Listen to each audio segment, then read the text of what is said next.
Hello,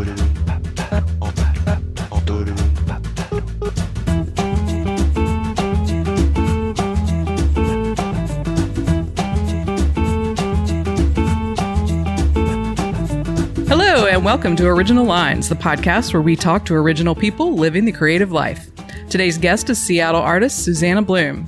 Susanna is an incredible painter. Her work has been exhibited in New York, California, Germany, Ireland, and of course right here in Seattle. She's won numerous awards and residencies, including Seattle's coveted Neddy Award and a residency at the Irish Museum of Art. Hello, Susanna, and welcome. Hi, Laura. Thanks. It's great to have you. Thank you. It's good to be here.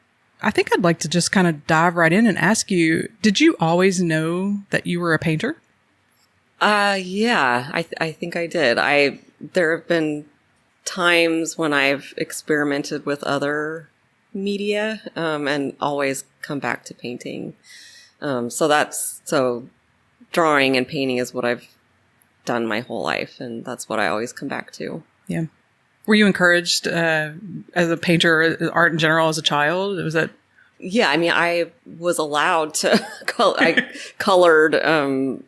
I remember sitting on our linoleum floor in the kitchen, like just coloring all the time. And I used to sometimes draw on the walls, which wasn't as encouraged. So, when my parents moved out of the house I grew up in, my dad found all my drawings on the back of the closet door in my bedroom. So, nice. Yes. And my uncle was an artist, is an artist. So I had that as a reference point, as a possibility of something I could do. Mm-hmm. Is he a professional artist? He has been. Now he makes clocks, actually. Cool. Yeah. But he went to grad school for painting and worked as a professional artist for a while. So. Sometimes it's kind of hard if you come from a family you don't really have, because what a professional artist's life is like, and what people think a professional artist's life is like, is very different. And if you don't have that sort of role model, it's sometimes hard to figure out how to make all that work. Yeah, I mean, that part, yes, I feel like I'm still figuring that out. And yes, but seeing him as an artist, like knowing that was something that I could do. Yeah. You ended up getting in New American Paintings? Mm-hmm. We're almost right out of college, right? So that was probably grad school. Yeah, so that was probably pretty exciting. Yeah, it was. Yeah, I apply almost every year, and I've done it 3 times. So it's nice to have some acceptance letters, like among the rejection letters. So yeah. Well, for listeners who don't know, New American Paintings is that's like a super honor, right? It's an annual thing that comes out, and what is it, usually like around 50 artists or so? That's probably. Yeah. Of all of American painting, and it's kind of the standard for what's happening in American painting. So at least one of them. So could you tell me a little bit like about your process, like right now? How do you go about? What is your day like? I mean, do you just come in and paint, or what? It's rarely that straightforward. Those were my favorite studio days, when I just come in and get to paint. But as you also, I'm sure, know, like being an artist is so many things besides actually getting to make the work. So that is definitely my favorite part. There's also documenting and applying for things. I spend a lot of time applying for things. I don't know, just like all the business side of it, like emails and social media. Social media, yeah. And keeping up with what other people are doing and showing up for that, and try to have a little bit of time each studio day to actually work on art. So, and I don't have a set schedule. I usually, like, I take my son to school in the morning, and I usually walk the dog after that, and then get to the studio by 11 and do the businessy stuff first, and then the second part of the day I usually get to work on paintings or planning paintings, drawings and stuff. So. Is it easier for you to have a project or have a deadline that you're working towards? Does that help? Yeah, I think it helps. I tend to work well with deadlines. And so it does help me focus and kind of make myself do things more efficiently. Mm-hmm. And the sense of urgency, I think, for me, tends to yield greater efficiency. So, Mm-hmm. And it seems like I often am working towards deadlines. So that's kind of just the way things are. Yeah. That's good. It's so many guests on here work, either they do part of their work for commission, part of their work for themselves, or all their work for themselves for shows. And it seems like everybody loves doing the private work, the work that's just for you, but are so much more productive if there's either a client or a deadline or something. So that seems to be pretty par for the course. So what about your actual process? You paint. I mean, your painting seems to be very much about like place. It's very rooted in a place. Yes. Do you paint on site or draw on site, or do any plein air, or how do you? I take a lot of pictures in the place that I'm going to be basing paintings off of. And I do some drawings in my sketchbook. And I try to experience the place in as many ways as possible. So I like to eat and sleep and talk to people in the place. And, so that all of those experiences inform the paintings, and in more of a way of like a personal narrative, and not so much what literally gets represented, but, I guess meaningfully or symbolically represented. Right. This is going to ask you, how does it, can you describe how it literally translates? Like your experiences into, is it color, or is it like quality of line or whatever? Yeah. Or can you even really describe it? Is it more of a, I can try.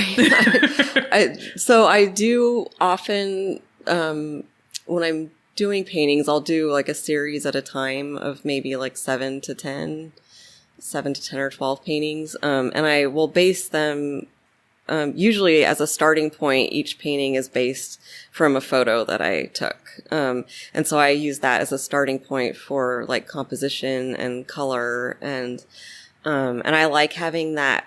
I kind of like starting out with those limitations that I can then, negate or like go over or argue change my mind. Yeah.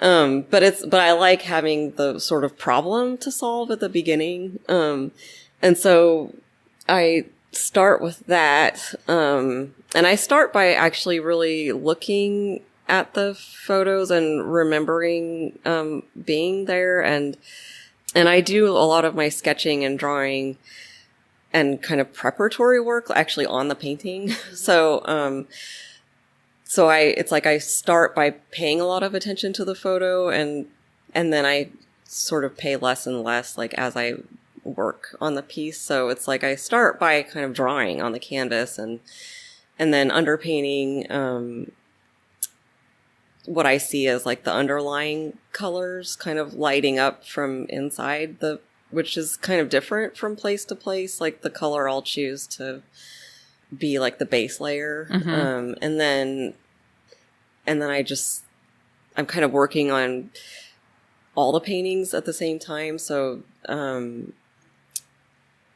I just kind of build up from the base layer up and from across the series. And then so I'm starting with acrylics, like a thin watery layer of acrylics, and then a thicker layer of acrylics, and then oils. And so I love it in the end, like in paintings that you can see, the watery layer of the thin layer of acrylics just over the bare gesso, and where you have more built up layers of oil. I like when there's evidence of the process. It almost seems that in your paintings, when you do that layering process and the varying thicknesses, it almost adds an element of time. It seems like to me, like this is a time, even if it's just time spent looking or time spent, it's like, this is a glancing part. This is a part that you've spent more time looking. It brings an element of time into it that, to me, that's what it feels like. It's almost in a poetic sense that it's time, but yeah. Yeah. So, no, I like that. Maybe attention and time, the way time and attention are related, but yeah. Yeah. I did want to ask you, did you develop your style of painting, the working kind of back and forth with the photographs that you describe? Was that something that just came naturally to you? Did you have to experiment a lot to find it? Yeah, no, I did have to it was a process that I reached after a lot of trying different things. And I think it's like the way of painting I was doing out of undergrad and going into grad school was more just, I guess, intuitive, like not really based on anything I was looking at. And then in grad school, I got really interested in this concept of working from a sense of place. And I was experimenting with like, real space as opposed to imagined space and public space and private space. And then I realized that I was interested in like a personal experience of specific places. And so I guess it was after grad school that I really started doing that. And just feeling, I think I tend as a person, just as a human on earth, like I orient myself in a sense of place. Like that's how I, feel grounded and good about participating in the world is, some sense of place and a sense of landscape, like being landscape. Like I feel kind of landscape based as a person. So, yeah. Not just as an artist. So do you paint much of Seattle? A lot of things, like the last few things I've seen of yours has been from other places. Yes. So I think maybe after I'm done with this big project I'm working on, I think I do want to do like my own neighborhood. Mm-hmm. It's kind of hard to tackle your own space, right? Yeah. Yeah. And I think, I know I'll have to think about this, like, cause I think there's been this sort of like romantic investigation of other places and sort of escapism maybe. And so even if the places I'm escaping to with painting aren't particularly idyllic, it's still it's like an escape into a different visual experience. And so it will be good and interesting to really look at my own landscape that I live in. And so I'm looking forward to that. Yeah. Well, I think that since everybody kind of a lot of people kind of have exoticism, have a place that's different or a culture, something that's slightly different, like it evokes stronger feelings in you than home. It's so easy to take your home space just kind of for granted, or know what feeling it's going to have. So you've already had it and you're like, it's just there. It's going to be tougher to. And right. Well, and it's different. It's like you see things differently when you're seeing them for the first time. It's like everything is more like it's I think I love that like intensity of like seeing a place, experiencing a place for the first time. And so it's a different thing to kind of tune back into the place that you, are with all the time. So that will be a good exercise for me, I think. Well, I look forward to seeing the results. Yeah. It'll be awesome. A while, but yeah. So you also do many other things. You talked about earlier the life of a painter. There's also, you have taught, you curate for places, you do just all these semi-peripheral things that go along with, how do you juggle all that? And you have a son. How do you do all that? I often feel like I'm doing everything, not well. So it's like, I'm just doing a little bit of everything and it often kind of feels like everything is in slow motion, I'm moving really quickly just to keep up, but it's like the progress I'm able to make in all these different areas is not as fast as if I were able to like concentrate and just do one thing. So it's like, I guess it is a juggling thing and one thing slides and then like if I've ignored something for 3 weeks, then when I finally return to it, it's like, then I have to focus on that and then put something else on the back burner and then I have to focus on that and then everything, so it's like a constant, Yeah. Yeah. Is it important to you to do all, obviously it is important because you do. Is it important to you to keep all those things kind of in your life? Or do you ever yearn to just like, to concentrate on like two things like painting and your son or something? Or? Yeah, actually I would love that. I would love to just focus on painting and parenting. But the other stuff is important too. And I get some curating opportunities like with my part-time job here at Inscape and I enjoy that. Okay. Well, this looks like a good time to take a break. So we'll be right back with Susanna Bluhm.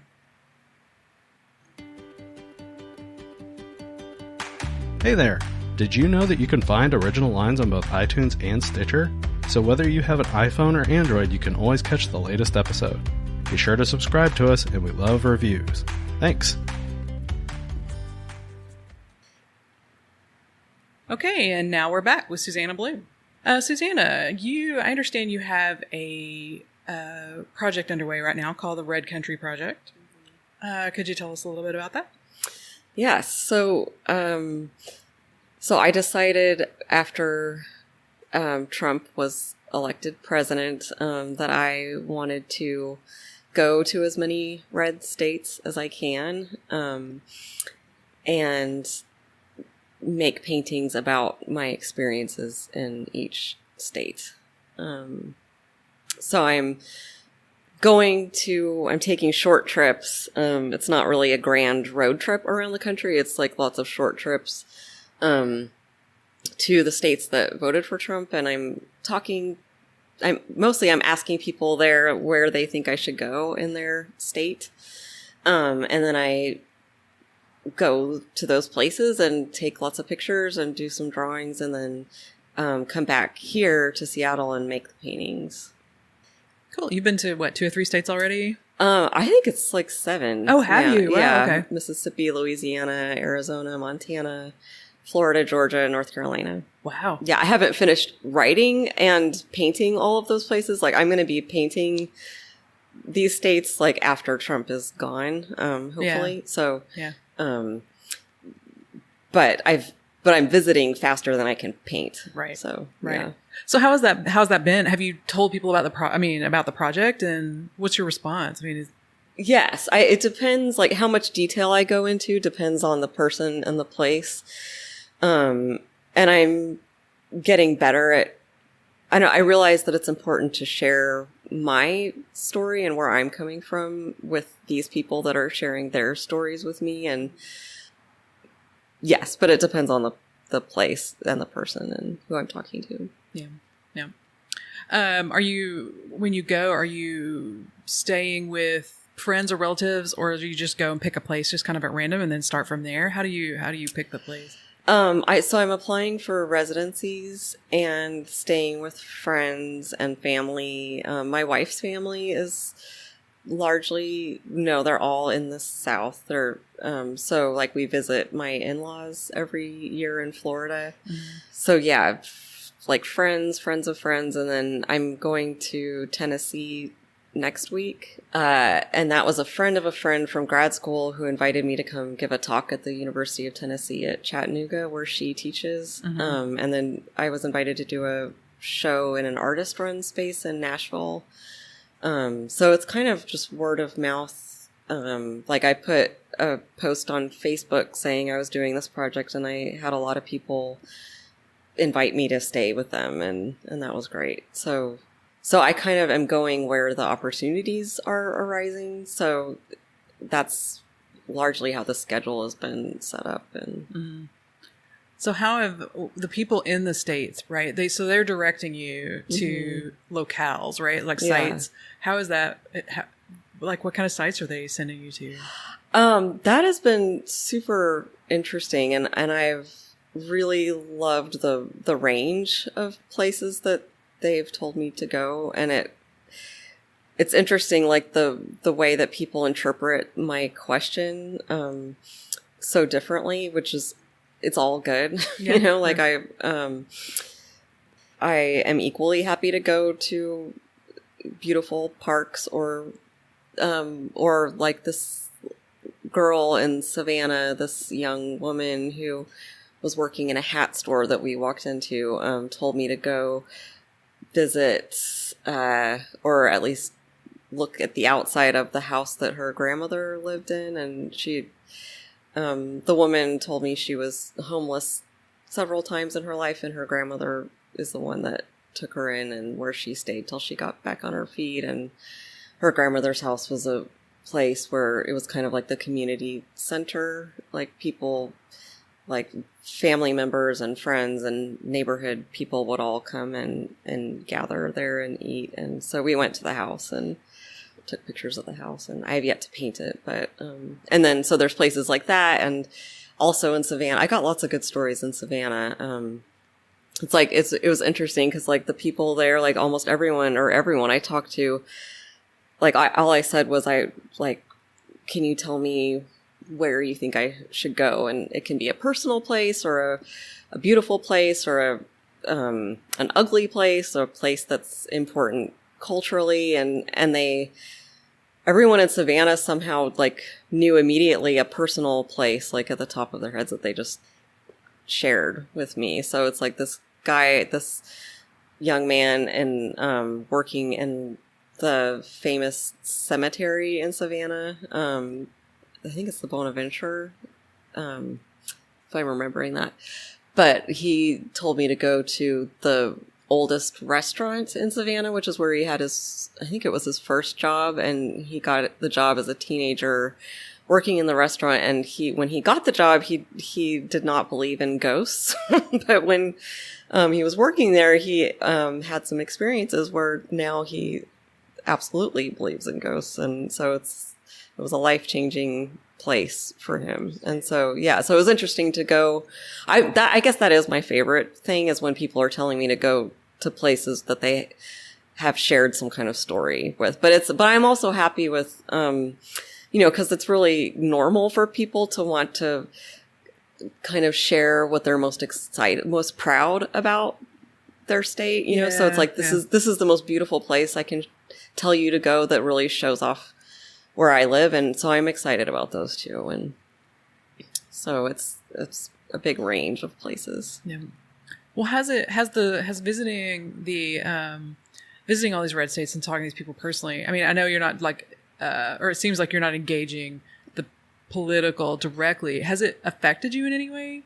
Do you have just being in the communities and everything? Do you feel any differently now? I do. I feel different in that, the reason why I decided to do this project was I was feeling so negatively towards half of our country. And the truth is our country is not divided by red and blue states. If I wanted to go to a red state, I could just go over the Cascades, so it's redder than parts of Texas. Yes. So it's not like, that's not how people are divided. That's partly what I'm drawing attention to is the way that our whole political process in the Electoral College has made these kind of symbolic, iconic chunks of land and people that have turned, it's become like a rivalry between sports teams that's totally ridiculous and has nothing to do. And it actually has not much to do with how people actually voted, because obviously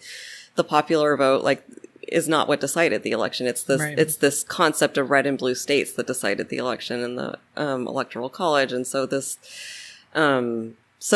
a cultural construct. Mm-hmm. It's not it's a story that we're all engaged in. And so so I think when the election was decided, I was buying into that. I was participant and engaged in the way that our country was being divided and talked about. And so I was effectively like hating like these huge chunks of land, in our country. And right. And I know, like, from just how I experience the world and how I paint, that I can't hate a place that I've been to and painted. Like, it's kind of a,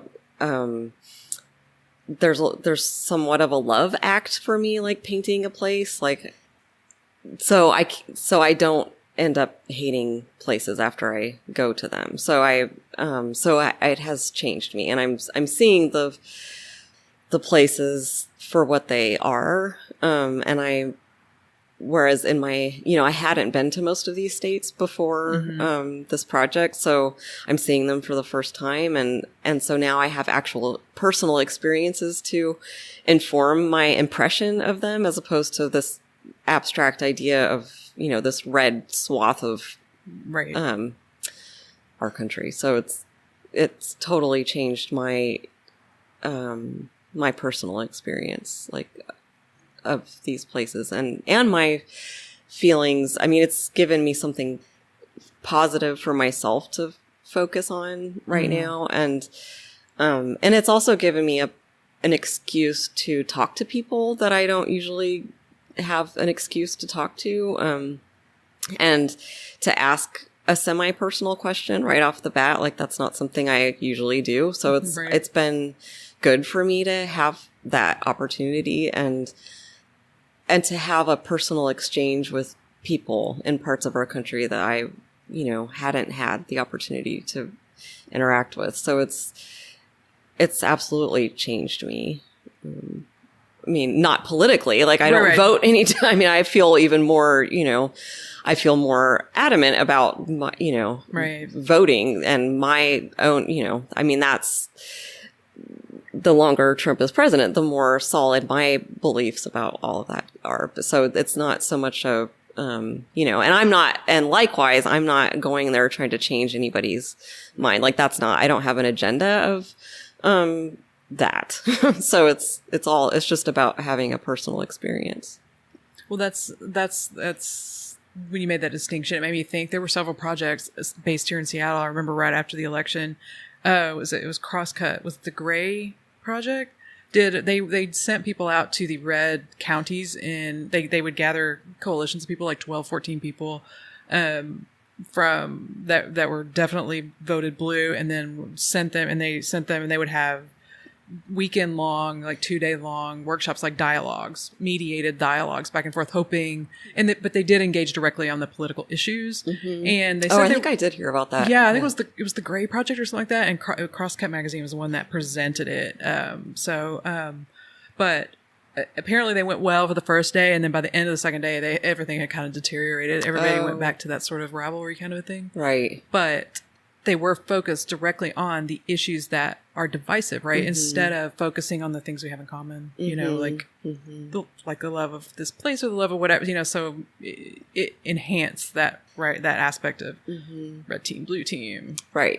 You suck because you're the red team. You know what I mean? Exactly, and that's right. I don't think we had so much of that 10 years ago. Maybe it was just me, but I think that seems like I think it's definitely gotten worse. I mean, I look back on my, intense feelings of disgust and when Bush was elected. Yeah. I mean, and that's like a drop in the bucket, like, yeah, compared to what we're dealing with now. Right. I mean, people like not talking people like whole families dividing over I mean, that didn't happen with Bush, even though that was bad enough, but it was, you still didn't actually actively hate an entire half of the population. Right. So.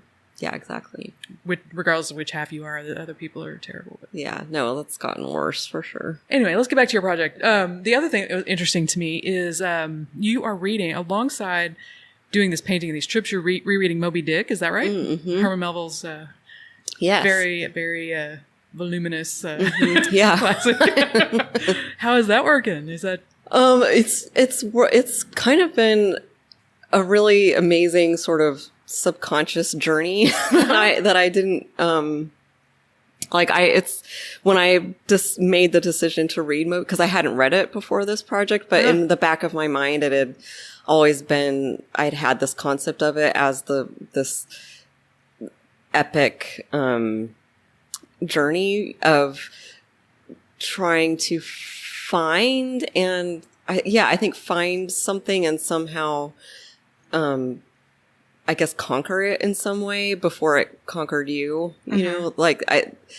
so kind of like the dramatic narrative is what stuck out for me before, reading it. And once I decided to read it, it's like, I have this great edition with this wonderful, introduction that's talks all about, how Moby Dick was Herman Melville's, one of the books where it's really about his grappling with America and with his relationship to his country. And I actually had no idea when I, decided to read that. And so I'm now reading it. It's like I'm seeing the symbolism and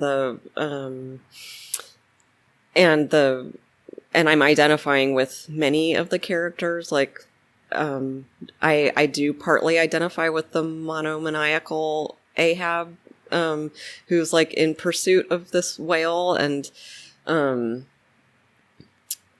totally determined. And then I also kind of identify with the narrator, who's more of the observer. So I think with this project, I feel kind of part monomaniac and part, just super like on this mission, and then also just part observer. So, and so I'm reading the book slowly and about the pace that I'm painting. And so each painting has part of the title of each painting is a chapter title from Moby Dick. So it's a poetic subtext. It's not something that I feel like people necessarily have to get to have an entry point into the painting. But for me, it's adding a layer of meaning that I think is interesting, and that I'm seeing so many parallels with, in fact, it's so funny that in one part at the beginning of Moby Dick, when the narrator, Ishmael, decides to go on this journey, on a whale ship, and he is not a whale hunter. He's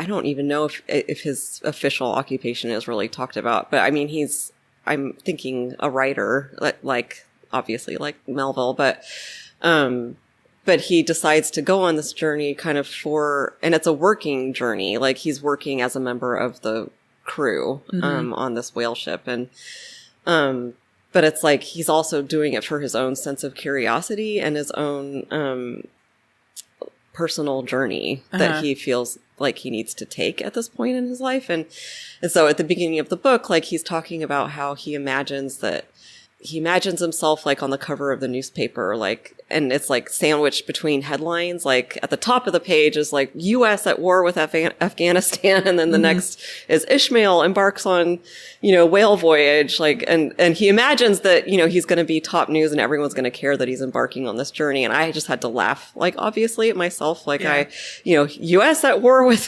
half the Middle East. And now, and here I am embarking on my own journey with our country. And so it's like, it feels epic and also totally small, at the same time. So it's, with your project, I hear through the grapevine that you're about to be launching a Kickstarter for it. Is that correct? I am. And it will probably be in full force by the time this goes live. Awesome. I think. So I am going to do a Kickstarter, because I need to fund the second half of the project. So like Trump's presidency, I am nearly at the halfway mark, for my project. And so, the Kickstarter is going to start October 2nd and go through Election Day. So November 6th. Awesome. So it's my midterm support blast. Very cool. We'll try to make sure to get the word out about that, because that would be great. That's super. But I guess let me ask you, we need to wrap up here pretty quick. So let me ask you the question that I ask everybody. It's why do you think that people make art? I think it's a way of participating in the world. I think it's a way of experiencing, and it's also a way of connecting with other people. So I feel like for me, it's both. So it's definitely, I mean, it's obvious you don't make your art in a vacuum. It's definitely a two-way street there. Yeah. So, okay. All right. Well, Susanna, where can we find out more about your work? My website is susannabluhm.com. All right. And what's the Kickstarter? How would we look that up when it's out? Is it going to be, can we just look up Red Country Project? Yeah. If you look up Red Country, I think you'll find it right away. All right. Well, thank you so much. This has been thank awesome. you so much for having me. Okay. And this has been Laura Allen for Original Lines. And to find out more about us, visit www.twoponiespress.com or find us on Stitcher, iTunes, or any of your other favorite podcast services. See you next time.